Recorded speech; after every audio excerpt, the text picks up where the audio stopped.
Well, hello everyone. Welcome to Get Smarter and Make Stuff. I'm Craig. This is my shop.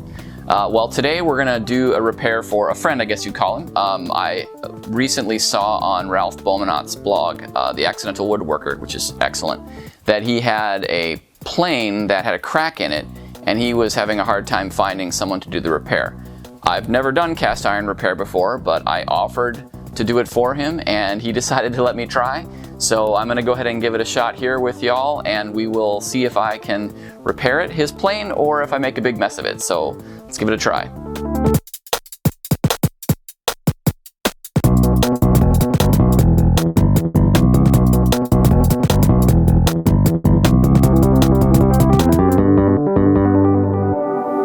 Alright, we are over here at the bench, and we are using my fancy new camera setup overhead. I'll show you a picture of it maybe.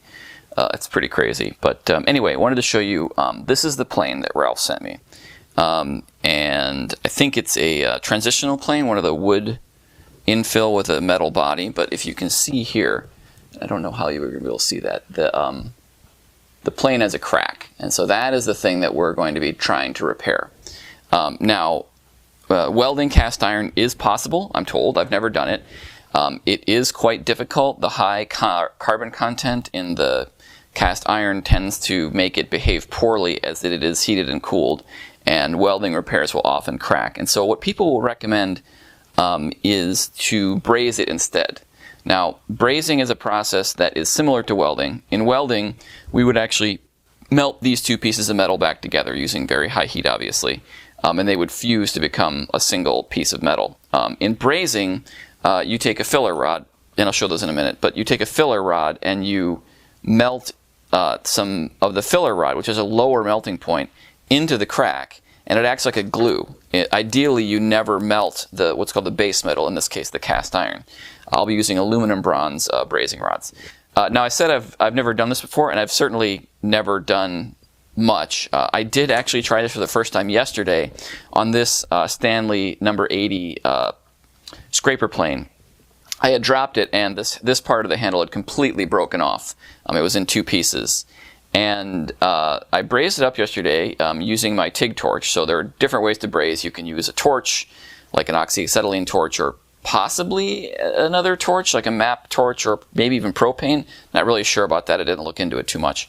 But I have a TIG welder, and so I decided to try TIG brazing because I wanted to figure it out. And I figured, well, this is a great chance to practice before I work on Ralph's plane and maybe increase my chances of success, since, you know, if this thing didn't work, well, I could always, you know, just say, oh well, but I'd really like to get this right for him. Actually, a word about Ralph's blog for a minute. Like I said in the intro, he blogs under the name The Accidental Woodworker, and his blog is just great. I really, really like it. It is, in fact, the only woodworking blog that I read every single one. I'm subscribed to a whole bunch in my RSS feed, but his is the one that I read every single day. He's just a regular guy who has decided to work hand tools mostly, which is similar to how I work. Now, he has a bandsaw, he has a table saw, he still does some work on those, he has a lunchbox planer. He still does stock prep with those from time to time. But he's really attempting to refine his skill with things like hand planes and chisels and hand saws. And it's really fun to watch him get better, and he messes up sometimes, which my favorite YouTube channels and blogs are the ones where people show their mistakes. I suppose that's obvious given that you'll see plenty of mine on this channel. Anyway, it's great. It's The Accidental Woodworker. You should go and check it out. It's really, really good.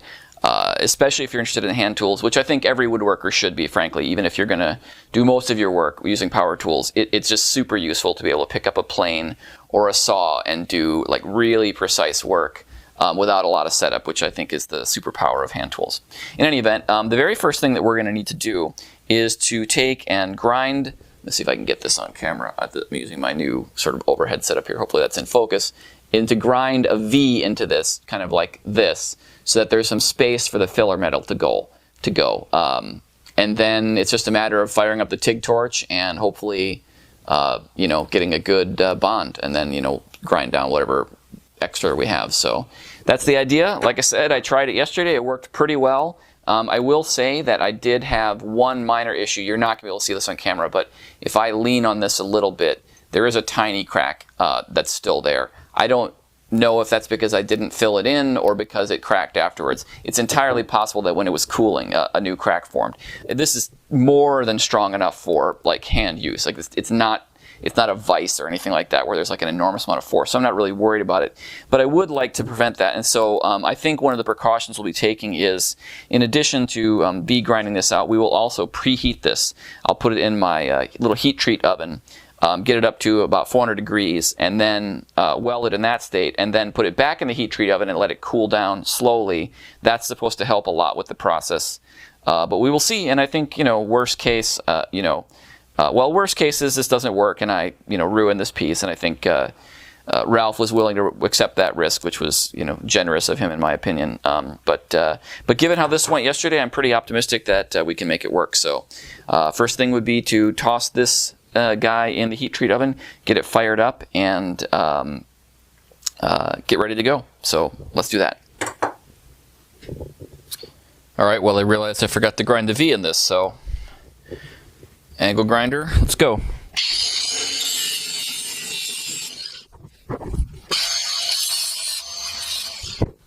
All right, while I'm at it, I think I'll hit it with a flap wheel and clean up the side a little bit so we can keep junk out of the braze.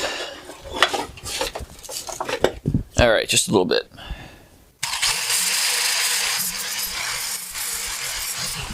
All right, into the oven. All right, well, I realize that this thing won't fit in my heat treat oven, so I'm going to put it here in the toaster oven because I've used that. This is dedicated to the shop. I've used it for a bunch of other things, and it'll hold 400 degrees, no problem, which is all I need to get this to. So let's get that cooking, and we'll come back when it's nice and hot and do the braze.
All right, I pulled it out of the oven to take a look, and unfortunately it does not look particularly good. It's still a bit warm.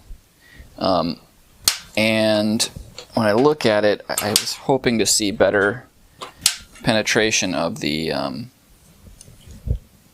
Didn't get that to focus. Did I get that to focus? Come on, focus. There we go. So you can see it didn't really come through to the back, and I think really it just didn't do a good job of attaching. It's sort of still glued together a bit, but there's not much contact area.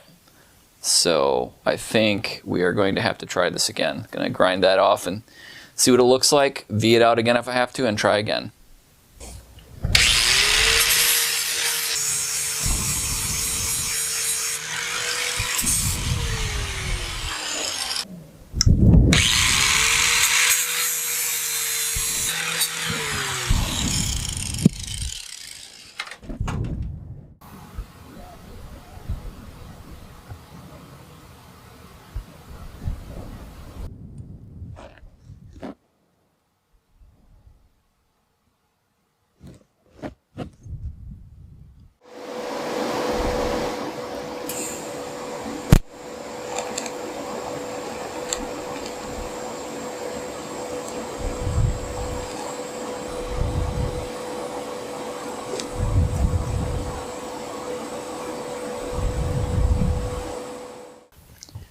All right, well, I ran out of time yesterday, so I left this thing sitting in the toaster oven to cool down overnight, and I just came and take a look at it, and it looks like maybe we did okay. I don't know if you can see that. Let me see if I can get this thing to focus.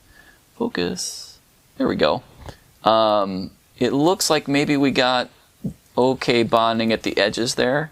The back is not great. It did not go all the way through, but I think given what Ralph wants to use this for, it might be okay. Also, there's still kind of a notch up at the top.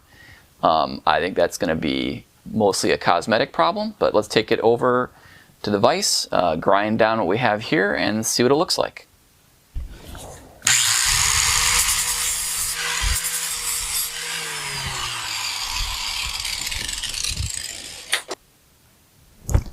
Well, I think maybe that looks all right.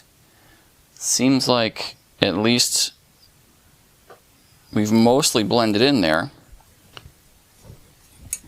It feels solid. I think I'll keep cleaning that up a little bit, and maybe with some files for the back, because I don't know if I can get in there with a grinder. And then I'll shoot a picture to Ralph and see what he thinks. Yeah, might be okay. Come on, focus you.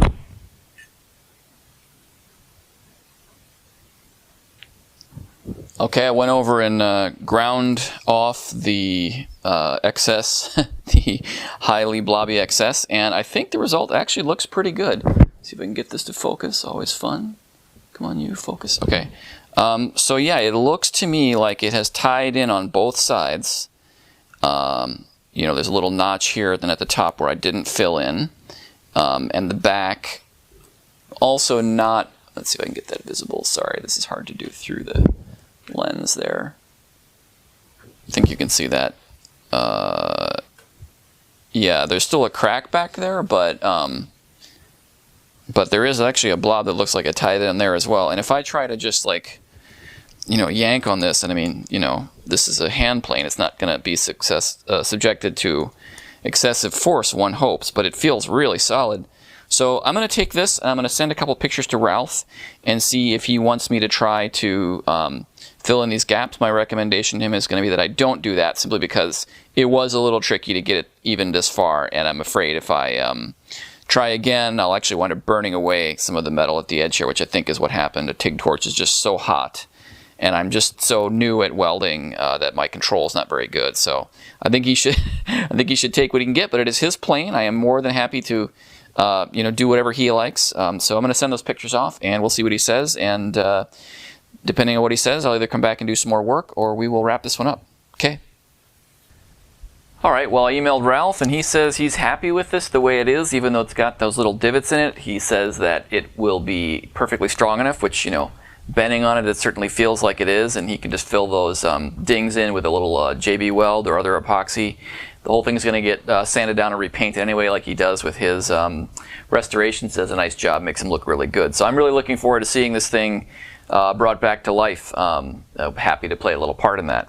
What did I learn here? That's probably a good thing to talk about. That was difficult. I see why people say working with cast iron is tough.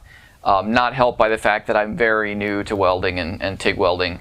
The TIG torch is very hot, and I was very conscious of not wanting to burn the cast iron up while also trying to melt the silicon, aluminum bronze, I guess, yeah, aluminum bronze.